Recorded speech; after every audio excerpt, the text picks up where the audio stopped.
Well, this is Culver Cliff. This is where some people come to die. I came here once.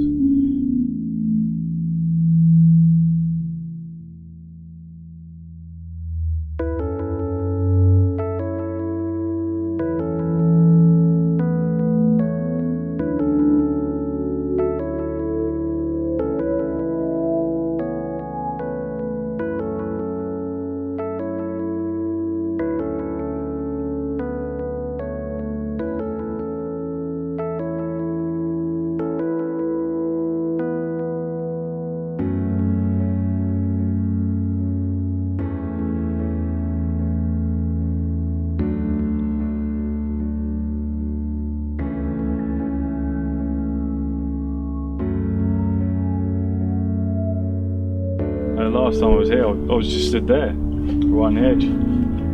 It's a big difference. I ain't got the balls to do it now. So I think if I fell off now, that'd be called irony. I wrote a blog called Demons about when I came up here. I wrote it for myself. I wrote it. I never intended to release it, no matter what people think. I didn't write it for attention or anything like that. I wrote it because I had to write it. I had to get it out of my system. I think I had to explain to myself what was going on. And I sat on it for weeks. And I kept going back to it and rewriting it and just making sure it was as best I could do. And then I gave it to someone to read. And she said it was the best thing I'd ever written. I had to publish it. I had to show people that I'm not just a big idiot, and I'm not just a clown, and I don't just muck about all the time and laugh and joke. Kind of knew at the time that I was suffering from depression, but I think I needed labelled. That's why I had to go and see the doctor. He put me on medication, pretty strong ones. He'd been my doctor for 30 years, which still is. And he just said, but without the medication, that he didn't think I'd make it. It's a hard thing to hear from someone, especially when you've always been so strong and nothing's ever got you down. And then one day you find yourself stood on the edge of a cliff. So you get drunk, you get high, and the cycle just continue. Just can't get out of it. Could not get out of it, no matter what people said, no matter what people did. Everyone rallying around you, but when you're just that depressed and that low, you don't care. It doesn't matter what anyone can say or do. Someone told me that the difference between being low and being depressed was that if somebody gave you £1 million, you'd feel better. If you were low, you'd feel better. You'd be able to buy you out of trouble. If you're depressed and somebody gave you £1 million, you just don't care. It doesn't affect anything. It doesn't change anything.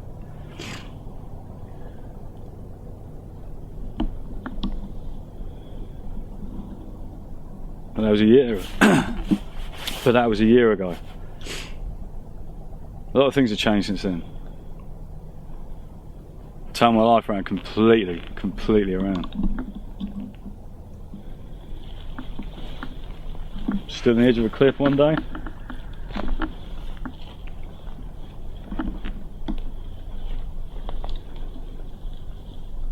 Don't know. Maybe now I've got the world on my feet. Instead of a cliff edge.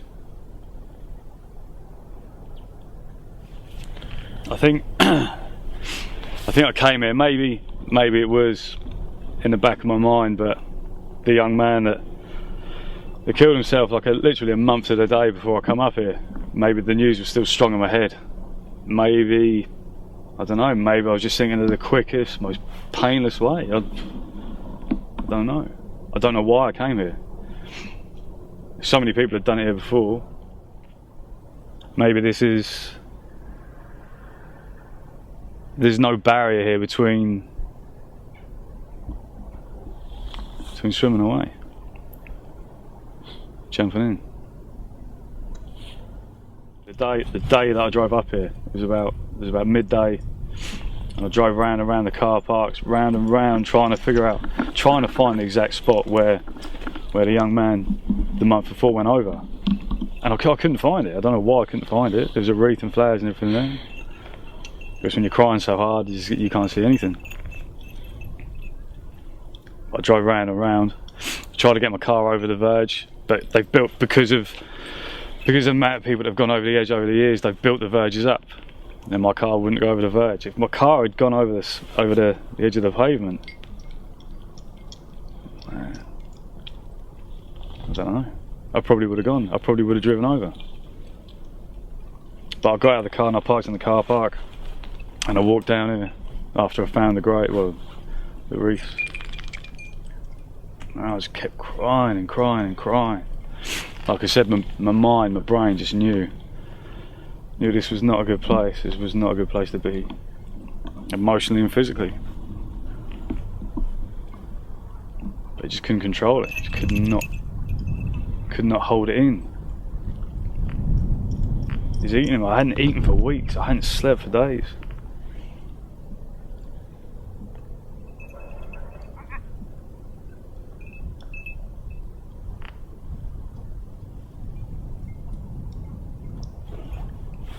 And there's some old man found me as he walked past. I scared the shit out of him. I didn't even see him, didn't even hear him.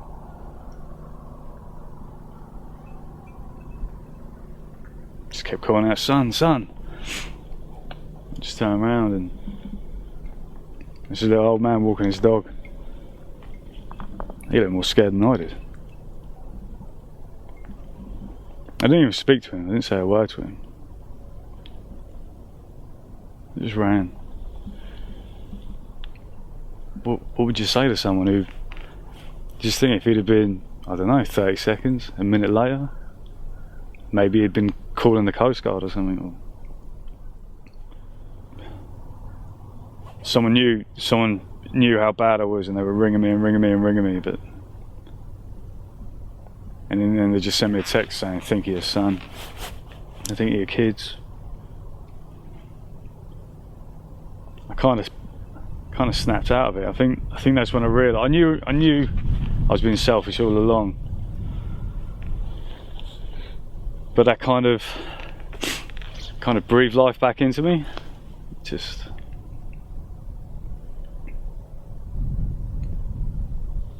I might not have always been the greatest boyfriend in the world, the greatest son, the greatest brother. I've always been a pretty good dad, I think, and to have done that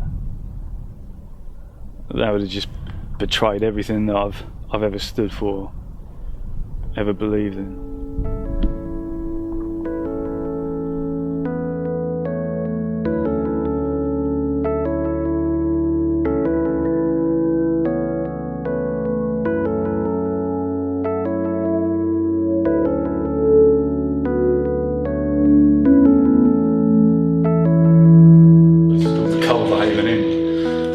For a drink just to warm up because it's pretty cold out there and wet. Just talking to the barman, and he actually said people jump off of here once a month, at least once a month. I think it was a married couple that they come up here, I think it was about 2 years ago, and he said they came in here, they were here for 3 or 4 hours, they had a meal, they were just changing from table to table. And he said, and then the people in here, the customers in here, saw them in the car park just there, just beyond this inn, reverse all the way to the back of the car park and then drive pretty fast at the edge of the cliff and go over. Since I was stood on the edge of Cold Cliff a year ago, things actually got worse. I had a car crash, drug addiction, dependency. You start to get high, low, whatever, just to numb that pain, But did the pain come from drug taking, or did the drug taking come from the pain? I think what it all came down to was I was just so in love with someone, and I just couldn't really have them.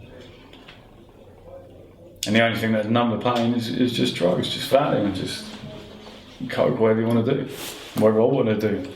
And it'd numb it for that night, and the vodka would numb it, and then wake up the next morning and then the pain would be there, but then it'd be coupled with a hangover, and none of your problems would be solved. None of my problems would be solved. So I'd just get through the day as much as I could, and then I'd do it all again at night again.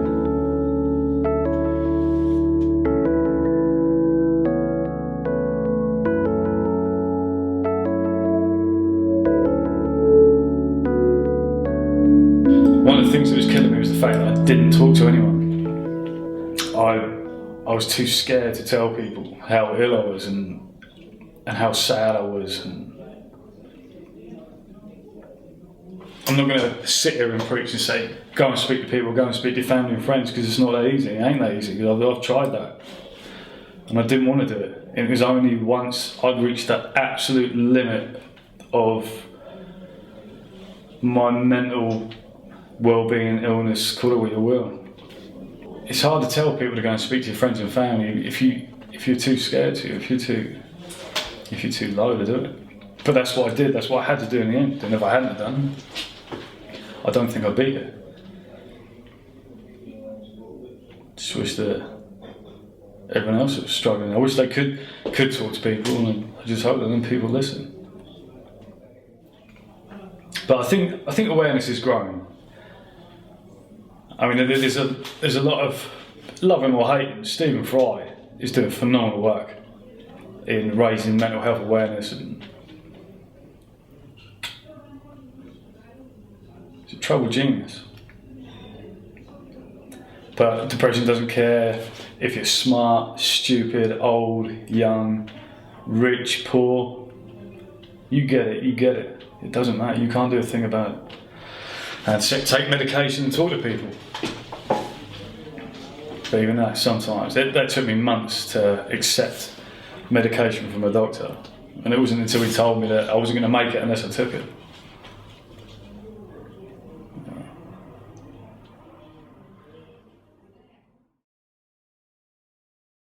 Semicolon. The Semicolon project is, I stumbled across it thanks again to the power of the internet and Instagram. I'd take a picture about depression, and one of my friends, she messaged me and said, have you heard about the Semicolon project? So I looked it up quickly, and it's originally called the Semicolon 416 project, and it was to do with the 16th of April.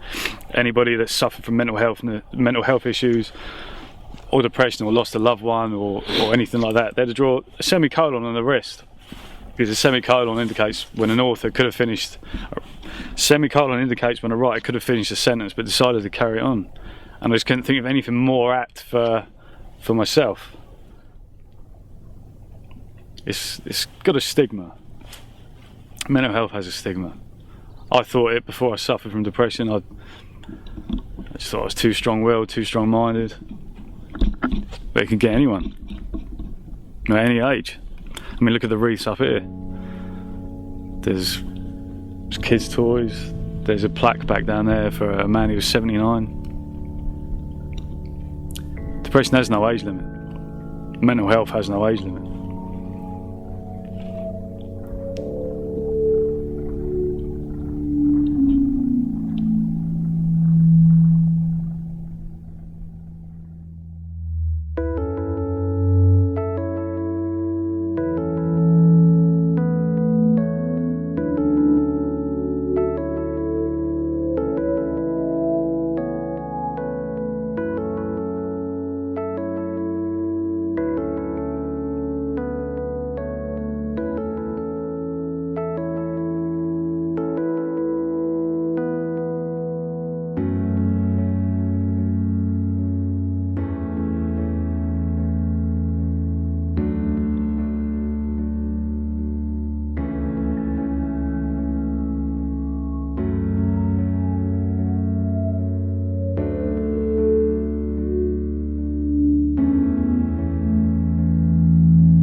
Demons, and I genuinely thought I was going to get hammered by people. I thought that people were going to turn on me and say I was selfish and out of order, because that's the way I thought people thought about mental illness and depression. And so to get that, it just spun me out, and it helped me. Definitely helped me.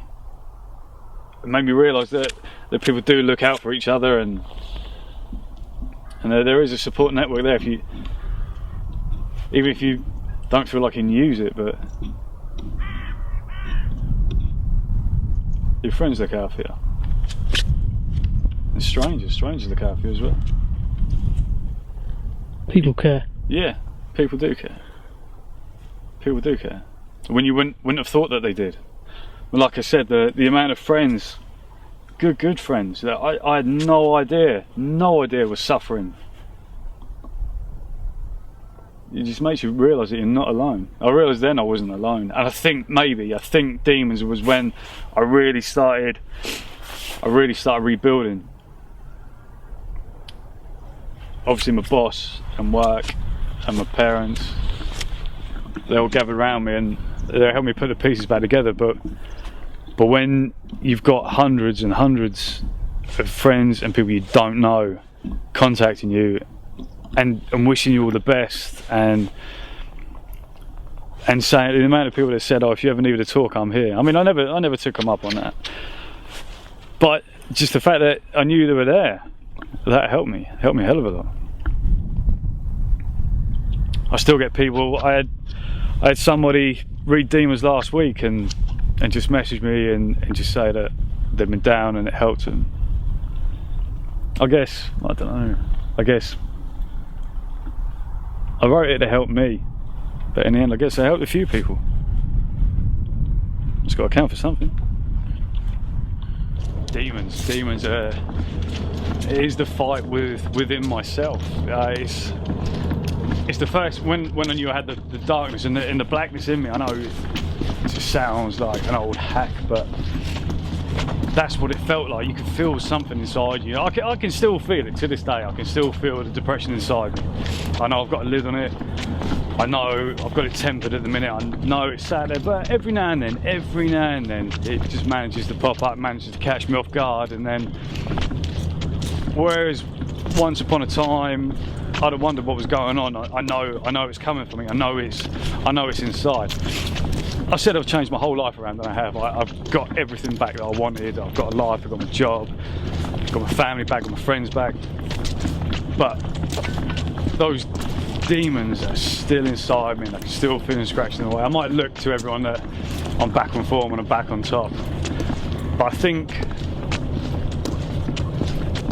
that the cracks that were caused and the cracks that these demons are made inside me, I don't think you can ever fully patch them up or cover them up, but at least I know that they're there, and I can pretty much deal with them now, and I know how to handle them. But they're always there. It's about recognising them. It's about understanding what can lead to depression, what can lead to the low points, what can drag you down, the things that trigger off bouts of self-loathing and things like. If you can identify, if you know what causes these things, and if you can stay away from them, I know it's easier said than done, but I did. I managed to cut out a lot, pretty much everything from my life that was dragging me down and making me hate myself. It was a hard step, it was a hard task, it was a lot of tears, a lot of heartache, but I did it in the end. How does it end? How does my story end? My story didn't end. I'm still on the edge of a cliff. I've got no plans to end my story anytime soon. I nearly ended it, like so many others did, up on Culver. They went up there and wrote the end on the end of their stories. I could have written the end on mine. I didn't. I've got too much to do. I've got too many things I want to achieve. But there are people out there that, when the depression takes them, they can't see past the darkness. They can't see past the edge of it. They can't see past the edge of a cliff. Bottle of pills, drink, razors, anything. But my story's not ended yet. I could have chosen to end it. Anyone that wants to end it, you need just the old cliche, you need to speak to friends, you need to speak to family, you need to speak to anyone else. Get in touch with me, I'll talk to you. If you're feeling that low, that down. But don't put a full stop in your story just yet. Keep writing it, you've got more chapters. I've got plenty more chapters. My story's not over yet.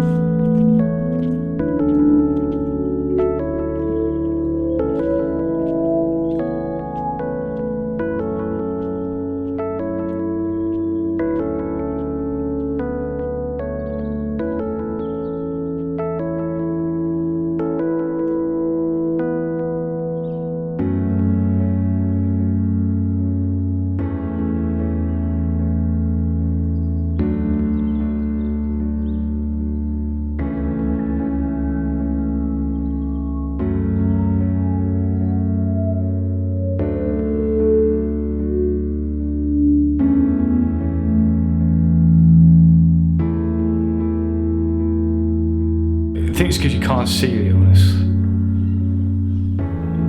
I don't know, maybe people are scared of trying to explain how bad they are, and people are just scared.